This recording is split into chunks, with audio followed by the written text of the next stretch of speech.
Hello student, स्वागत आहे तुमचं विक्रम अकॅडमीच्या युट्यूब चॅनलवर. आज आपण 12th स्टँडर्डचा मॅथ्स 2 सब्जेक्ट पाहत आहोत आणि लिनियर प्रोग्रामिंग हा टॉपिक आपला चालू आहे. Topic number 6. एक्सरसाइज आपण 6.1 ऑलरेडी स्टार्ट केलेली आहे आधीच्या व्हिडिओमध्ये. आता त्याचे पुढचे सम्स जे आहेत ते आपल्याला या एक्सरसाइजमध्ये पाहायचे आहेत, या व्हिडिओमध्ये पाहायचे आहेत. ठीक आहे. ओके स्टुडंट्स, पहा question number 5. Manufacture produce bulbs and tubes. दोन प्रोडक्ट्स बनवले जात आहेत. Each of these must be processed through two machines आणि दोन machines मधून प्रोसेस होऊन ते पुढे येत आहेत. Machine 1 and Machine 2. A package of bulbs require 1 hour of Machine 1 and 3 hours of Machine 2. Package of tubes require 2 hours of Machine 1 and 4 hours of Machine 2.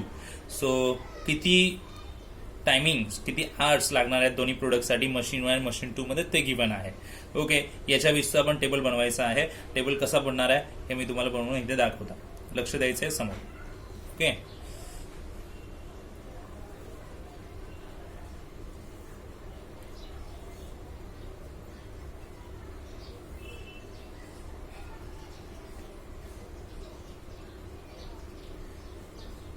Machine 1, machine 2 इथे बनणार आहे, ते मशीन म्हणूया. ठीक आहे. नंतर इथे दोन प्रोडक्ट्स आपले येणार आहे, जे फर्स्ट आहे bulb, second tubes. Okay okay, ना चार्ट रेडी केलेला आहे. ही अर्न्स अ प्रॉफिट अर्निंग दिलेलं आहे ते 13.5 per package of bulbs and 55 per package of tubes. Formulate the LPP to maximize the profit. LPP फॉर्म्युलाइज करायचे आपल्याला इथे मॅक्झिमाइज वेने. He operates M1 for at most 10 hours and M2 for at most 12 hours. हे total availability दिलेली आहे. तो इथे लिहूया. थर्ड कॉलम जो आहे तो, fourth column.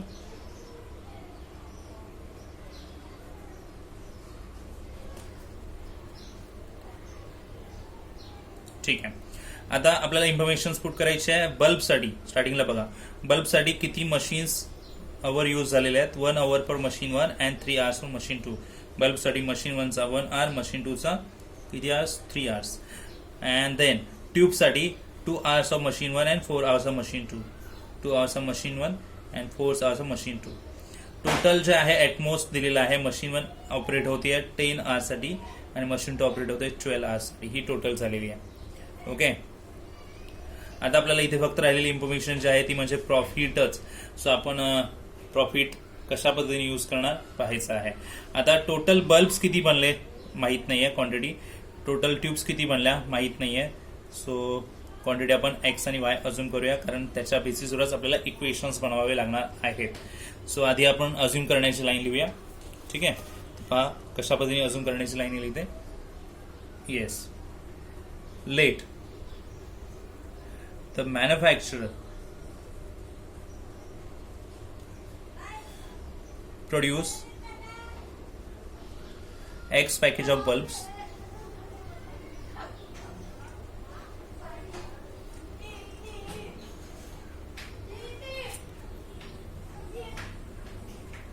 and Y packages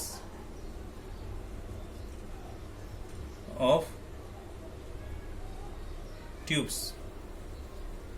अजून केलं. आता टोटल प्रॉफिट्स लिहूया आपण. टोटल प्रॉफिट, तर प्रॉफिट त्यांनी सांगितलेलं आहे 13.5 per package of bulbs. 13.5 package of bulbs म्हणजे क्वांटिटी येणार एक्स, प्लस प्रॉफिट दिलेला आहे ट्यूब्सचा 55 रुपीज, तो 55 येणार आणि त्याला ट्यूब्सची क्वांटिटी येणार वाय. हा टोटल प्रॉफिट झाला. हेन्स आपल्याला लिहायचं आहे काय, गिवन एलपीपी ना. Yes,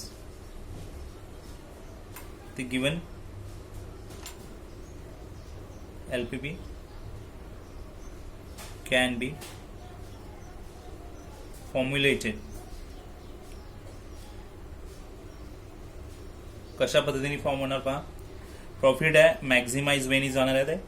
so maximise okay, maximise Z येणार आहे आणि हे इक्वेशन लिहायचं 13.5x प्लस 55y. आता रिमेनिंग फंक्शन्स लिहायचे आपल्याला इथे, तर म्हणजे सबसेक्ट 2 असं लिहूया.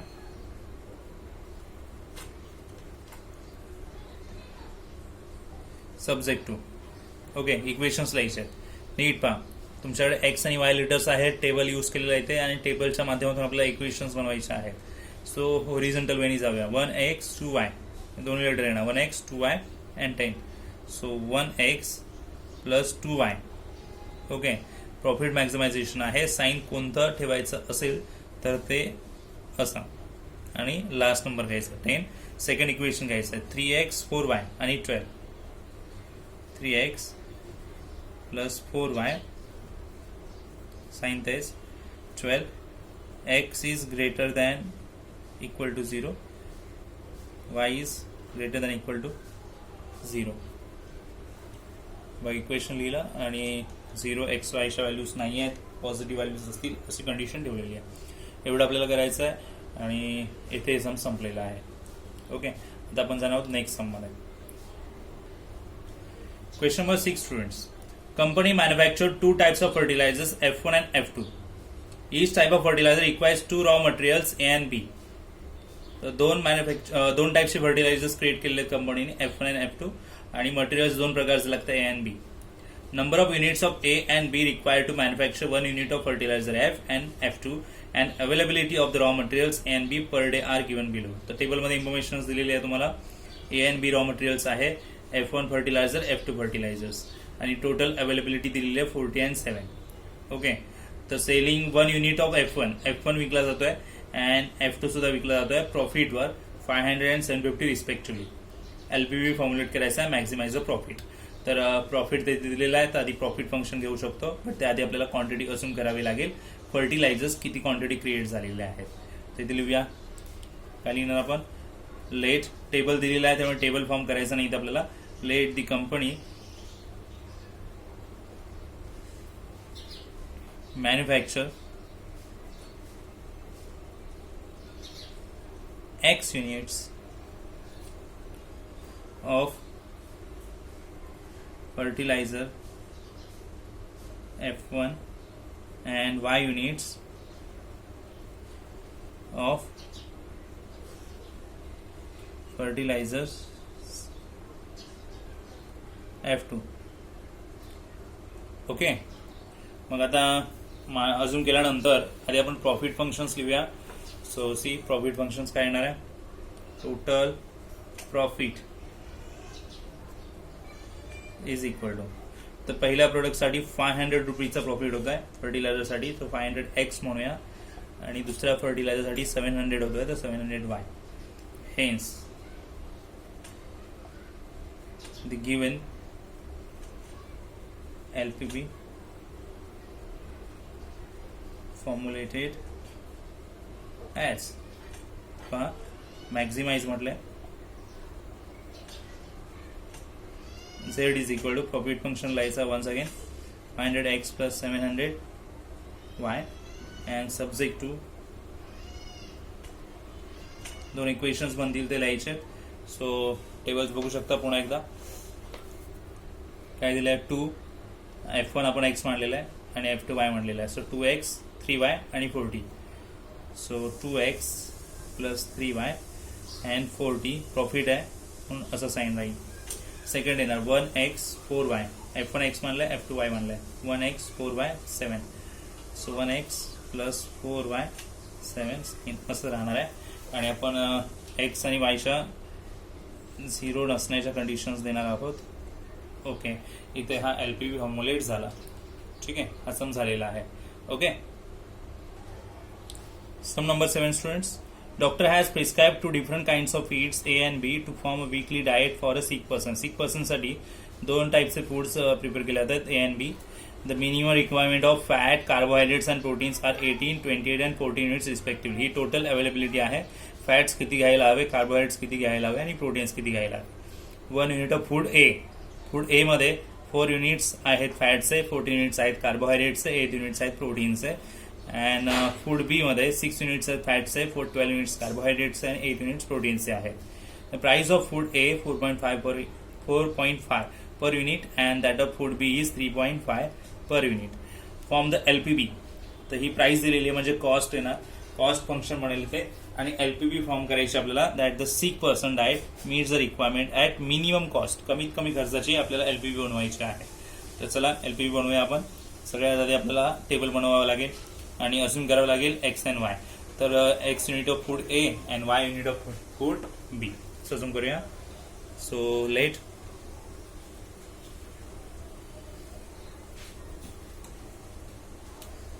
x unit of food A and y unit of food B are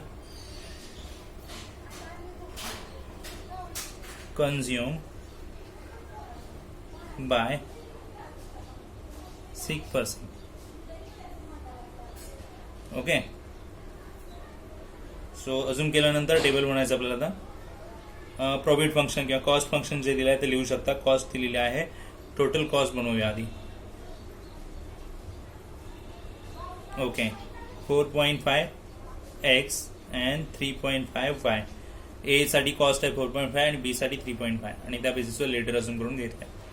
table form केल्याशिवाय आपल्याला बाकीचे इक्वेशन्स प्रॉपरली घेता येणार नाही आहेत आणि त्यासाठी आपण करूया. इथे सगळ्यात आधी तुम्हाला कार्बोहायड्रेट्स दिलेले आहेत, सॉरी फॅट्स दिलेले आहेत, ते फॅट्स लिहूया. इथे लिहूया कार्बोहायड्रेट्स, नंतर येणार प्रोटीन. ओके. इथे येणार प्रोडक्ट ए आणि इथे येणार प्रोडक्ट बी आणि एंडीला येणार अवेलेबिलिटी. ओके. हे फूड लिहिलं आपण. तर बघा प्रोडक्ट एचा, फूड एचं सांगा फॅट्स, कार्बोहायड्रेट्स आणि प्रोटीन्स किती असणार. तर फूड ए साठी 4 units of fat, 14 units of carbohydrates and 8 units of protein असणार आहेत. बी साठी information 6 unit of fats, 12 units of carbohydrates and again 8 units of protein. आणि टोटल अवेलेबिलिटी स्टार्टिंगच दिले. फॅट्स 18 युनिट अवेलेबल असतील अँड 28 कार्बोहायड्रेट्स असतील अँड 14 असतील protein. Okay. आता आपण ए ला एक्स अजून केलेलंच आहे आणि बी ला वाय अजून केलेलंच आहे वरती. त्याच्या बेसिसवर आपल्याला एलपीबी फॉर्म करता येईल. हेन्स लिहूया आपण. हेन्स द गिवन एलपीबी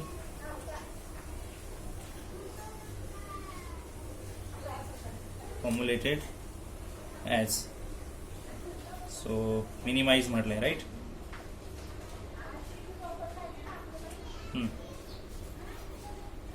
एस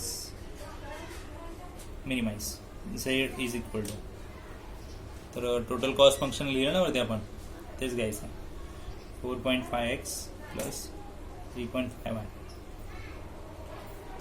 आणि आता वरून इक्वेशन्स बनवायचे आहे. तर 4 आणि 6 आहेत.